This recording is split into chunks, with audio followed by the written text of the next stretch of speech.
Hi guys, ಎಲ್ಲರೂ ಹೇಗಿದ್ದೀರಾ? ಎಲ್ಲರೂ ಚೆನ್ನಾಗಿದ್ದೀರಾ ಅಂತ ಭಾವಿಸ್ತಾ ಇವತ್ತಿನ ರೆಸಿಪಿ ಏನಂತ ಹೇಳೋದಾದರೆ ಒಗ್ಗರಣೆ ಇಡ್ಲಿ ಮಾಡ್ತಾ ಇದ್ದೀನಿ ಫ್ರೆಂಡ್ಸ್. ಒಂದೇ ಥರ ಇಡ್ಲಿ ತಿಂದು ನಿಮಗೂ ಬೋರ್ ಆಗಿರುತ್ತೆ, ಹಾಗಾಗಿ ಡಿಫ್ರೆಂಟಾಗಿ ಇಲ್ಲಿ ನಾನು ಇಡ್ಲಿ ರೆಡಿ ಮಾಡ್ತಾ ಇದ್ದೀನಿ. ನಾನಿಲ್ಲಿ ಕ್ಯಾರೆಟನ್ನು ತುರಿದಿಟ್ಕೊಂಡಿದ್ದೀನಿ, ಅದ್ರ ಜೊತೆಲಿ ಸಾಸಿವೆ, ಕೊತ್ತಂಬರಿ ಸೊಪ್ಪು, ಕರಿಬೇವು ಸೊಪ್ಪನ್ನು ತೊಗೊಂಡಿದ್ದೀನಿ ಫ್ರೆಂಡ್ಸ್. ಯಾವ ರೀತಿ ಮಾಡೋದು ಅಂತೇಳಿ ನಾನು ಈ ವಿಡಿಯೋದಲ್ಲಿ ತಿಳಿಸ್ತೀನಿ. ಅದಕ್ಕೂ ಮುಂಚೆ ಫ್ರೆಂಡ್ಸ್, ನನ್ನ ವಿಡಿಯೋನ ಪ್ಲೀಸ್ ಲೈಕ್ ಮಾಡಿ, ಇದೇ ರೀತಿ ನನಗೆ ಸಪೋರ್ಟ್ ಮಾಡಿ ಅಂತ ಹೇಳ್ತಾ, ವಿಡಿಯೋನ ಸ್ಕಿಪ್ ಮಾಡ್ದಲೇ ಪೂರ್ತಿ ವಿಡಿಯೋ ನೋಡಿ ಅಂತ ಹೇಳ್ತಾ, ಯಾರೆಲ್ಲ ಹೊಸದಾಗಿ ನನ್ನ ವಿಡಿಯೋಸ್ ನೋಡ್ತಾ ಇದ್ದಾರೆ ಫ್ರೆಂಡ್ಸ್, ಪ್ಲೀಸ್ ನನ್ನ ಚಾನಲ್ನ ಸಬ್ಸ್ಕ್ರೈಬ್ ಮಾಡ್ಕೊಂಡು ಪಕ್ಕದಲ್ಲೇ ಇರೋ ಬೆಲ್ಲೈಕನ್ ಕ್ಲಿಕ್ ಮಾಡಿ ಅಂತ ಹೇಳ್ತಾ, ನಾನಿಲ್ಲಿ ಗ್ಯಾಸ್ ಸ್ಟವ್ ಮೇಲೆ ಫಸ್ಟು ಒಂದು ಪ್ಯಾನ್ ಇಟ್ಬಿಟ್ಟು ಎಣ್ಣೆ ಹಾಕ್ಕೊಂಡು ಸಾಸಿವೆ ಆಮೇಲೆ ಕರಿಬೇವು ಸೊಪ್ಪು ಹಾಕ್ಕೊತಾ ಇದ್ದೀನಿ ಫ್ರೆಂಡ್ಸ್. ಅದೆಲ್ಲ ಚೆನ್ನಾಗಿ ಫ್ರೈ ಆಗಬೇಕು. ಫ್ರೈ ಆದಮೇಲೆ ನಾನು ಚಿಲ್ಲಿ ಫ್ಲೇಕ್ಸ್ ಹಾಕ್ತಾಯಿದ್ದೀನಿ, ಇಲ್ಲಾಂದರೆ ನೀವು ಹಸಿಮೆಣ್ಸಿನ್ಕಾಯಿ ಆದರೂ ಹಾಕ್ಕೋಬೋದು. ಇದೆಲ್ಲ ಚೆನ್ನಾಗಿ ಫ್ರೈ ಆದಮೇಲೆ ನಾನು ತುರಿದಿರೋ ಕ್ಯಾರೆಟನ್ನು ಹಾಕ್ಬಿಟ್ಟು ಸ್ವಲ್ಪ 1-2 ನಿಮಿಷ ಫ್ರೈ ಮಾಡಿದರೆ ಸಾಕು ಅಷ್ಟೇ ಫ್ರೆಂಡ್ಸ್. ನಾನು ಇಡ್ಲಿಗೆ ಏನು ಸರಿ ರುಬ್ಬಿಟ್ಟಿದ್ದೀನಿ ಅದಕ್ಕೆ ಹಾಕ್ಬಿಟ್ಟು ಚೆನ್ನಾಗಿ ಮಿಕ್ಸ್ ಮಾಡಿ ಇಡ್ಲಿ ಮಾಡಿದರೆ ಆಯಿತು ಅಷ್ಟೇ. ಮಾಮೂಲಿ ಇಡ್ಲಿ ತಿಂದು ನಮಗೂ ಕೂಡ ಬೋರ್ ಆಗ್ತಿರುತ್ತೆ, ಅದ್ರ ಜೊತೆಲಿ ಮಕ್ಕಳು ಕೂಡ ಬರೀ ಇಡ್ಲಿನ ಅನ್ನೋ ಥರ ಆಗ್ತಿರುತ್ತೆ. ಹಾಗಾಗಿ ನಾನಿಲ್ಲಿ ಒಂದು ಸ್ವಲ್ಪ ಡಿಫ್ರೆಂಟಾಗಿ ಸಾಸಿವೆ ಎಲ್ಲ ಜಾಸ್ತಿ ಹಾಕಿ ನಾನಿಲ್ಲಿ ಒಗ್ಗರಣೆ ಕೊಟ್ಟು ನಾನು ಇಡ್ಲಿ ಮಾಡ್ತಾಯಿದ್ದೀನಿ ಫ್ರೆಂಡ್ಸ್. ತುಂಬ ರುಚಿಯಾಗಿತ್ತು, ನೀವು ಕೂಡ ಮನೇಲಿ ಟ್ರೈ ಮಾಡಿ, ಮಕ್ಕಳು ಕೂಡ ಇಷ್ಟಪಟ್ಟು ತಿಂತಾರೆ ಅಂತ ಹೇಳಿ ನಾನಿಲ್ಲಿ ಮಾಮೂಲಿ ಇಡ್ಲಿ ಮಾಡ್ತೀನಲ್ಲ ಅದೇ ರೀತಿಯೇ ಮಾಡೋದು, ಅದರಲ್ಲೇನು ಬೇರೆ ಚೇಂಜಸ್ ಇಲ್ಲ.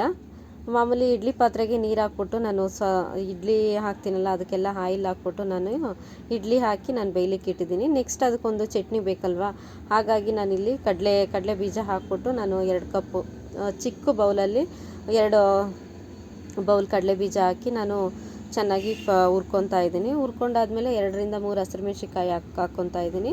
ಅದ್ರ ಜೊತೆಲಿ ಸ್ವಲ್ಪ ಕರಿಬೇವು ಸೊಪ್ಪನ್ನು ಕೂಡ ಹಾಕಿದರೆ ಫ್ಲೇವರ್ ತುಂಬ ಚೆನ್ನಾಗಿ ಬರುತ್ತೆ. ನಾನಿಲ್ಲಿ ಬಿಳಿ ಚಟ್ನಿ ಮಾಡ್ತಾ ಇರೋದು, ಕೊತ್ತಂಬರಿ ಸೊಪ್ಪು ಅದನ್ನೆಲ್ಲ ಏನೋ ಹಾಕ್ತಾ ಇಲ್ಲ, ಮಾಮೂಲಿ ಸಿಂಪಲ್ಲಾಗಿ ಮಾಡ್ತಾಯಿದ್ದೀನಿ.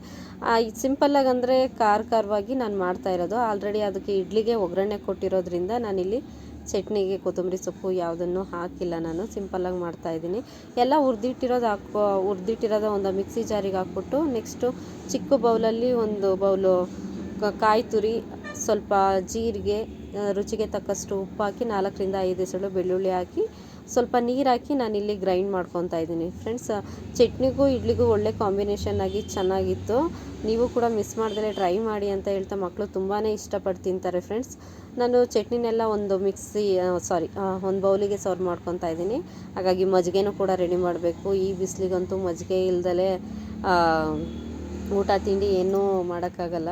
ಊಟ ಮಾಡಿ ಒಂದು ಮಜ್ಜಿಗೆ, 1 ಲೋಟ ಮಜ್ಜಿಗೆ ಕುಡಿದ್ರೆ ಎಷ್ಟೋ ತಂಪು ಅಂತ ಅನಿಸುತ್ತೆ.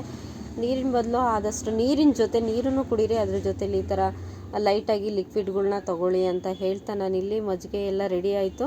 ನಾನು ಮಜ್ಜಿಗೆಗೆ ಇನ್ನೇನು ನೀವು ಇಂಗ್ರೀಡಿಯೆಂಟ್ಸ್ ಹಾಕೋದನ್ನು ನೋಡಿದ್ದೀರಾ ಅಂತ ಅಂದ್ಕೊತೀನಿ. ಅದನ್ನು ಏನಕ್ಕೆ ಫಿಲ್ಟ್ರ್ ಮಾಡ್ತೀನಿ ಅಂದರೆ ತುಗಿ ಮಜ್ಜಿಗೆ ಅಂದರೆ ತುಂಬ ಇಷ್ಟ. ಹಾಗಾಗಿ ನಾವು ಮೆಣಸಿನ್ಕಾಯಿ ಎಲ್ಲ ಹಾಕಿರ್ತೀವಲ್ಲ, ಹಾಗಾಗಿ ಅವ್ನು ತಿನ್ನುವಾಗ ಖಾರ ಆಗುತ್ತೆ ಅಂತ ಹೇಳ್ಬಿಟ್ಟು ನಾನು ಅದನ್ನು ಫಿಲ್ಟ್ರ್ ಮಾಡ್ತೀನಿ. ಇನ್ನೊಂದು ಕಡೆ ಇಡ್ಲಿನೂ ಕೂಡ ಬೆಂದಿತ್ತು ಫ್ರೆಂಡ್ಸ್. ನೋಡಿ, ನೀವೇ ನೋಡ್ತಾ ಇದ್ದೀರ ಎಷ್ಟು ಸಾಫ್ಟಾಗಿ ತುಂಬ ಚೆನ್ನಾಗಿ ಬಂದಿತ್ತು ಇಡ್ಲಿ. ನೆಕ್ಸ್ಟು ಅದನ್ನು ತಕ್ಕೊಂಡ್ಬಿಟ್ಟು ಎಲ್ಲ ತಕ್ಕೊಂಡು ನೆಕ್ಸ್ಟು ಟ್ರಿಪ್ಪು ಏನಿತ್ತು ಅದನ್ನು ಕೂಡ ಹಾಕಿ ನಾನು ನಮ್ಮ ಮನೆಯವರಿಗೆ ಚಟ್ನಿ ಜೊತೆಯಲ್ಲಿ ಸರ್ವ್ ಮಾಡ್ತಾಯಿದ್ದೀನಿ. ನಮ್ಮ ಮನೆಯವರು ಇನ್ನೇನು ನಾನು ಏನೇ ಮಾಡಿದರೂ ಇಷ್ಟಪಟ್ಟು ತಿಂತಾರೆ, ಯಾಕಂದರೆ ನಾನು ಅಷ್ಟೇ ತುಂಬ ಚೆನ್ನಾಗಿ ಅಡುಗೆ ಮಾಡ್ತೀನಿ. ಮಾಡೋದ್ರಲ್ಲೇ ಸ್ವಲ್ಪ ಡಿಫ್ರೆಂಟಾಗಿ ಮಾಡಿದರೆ ಮನೆಯವರು ಕೂಡ ಇಷ್ಟಪಟ್ಟು ತಿಂತಾರೆ ಅಂತ ಹೇಳ್ತಾ, ಇವತ್ತಿನ ರೆಸಿಪಿ ನಿಮ್ಗೆ ಇಷ್ಟ ಆಯಿತು ಅನ್ನೋದಾದರೆ ಪ್ಲೀಸ್ ನನ್ನ ವಿಡಿಯೋಗೆ ಒಂದು ಲೈಕ್ ಕಮೆಂಟ್ ಇರಲಿ ಅಂತ ಹೇಳ್ತಾ, ಇದೇ ಥರ ವೀಡಿಯೋಸ್ಗಳು ಬೇಕು ಅನ್ನೋದಾದರೆ ಫ್ರೆಂಡ್ಸ್ ಪ್ಲೀಸ್ ದುವ್ಯಾಶ ಕನ್ನಡ ಯೂಟ್ಯೂಬ್ ಚಾನಲ್ನ ಮಿಸ್ ಮಾಡ್ದಲೇ ಸಬ್ಸ್ಕ್ರೈಬ್ ಮಾಡ್ಕೊಳ್ಳಿ. ಬಾಯ್.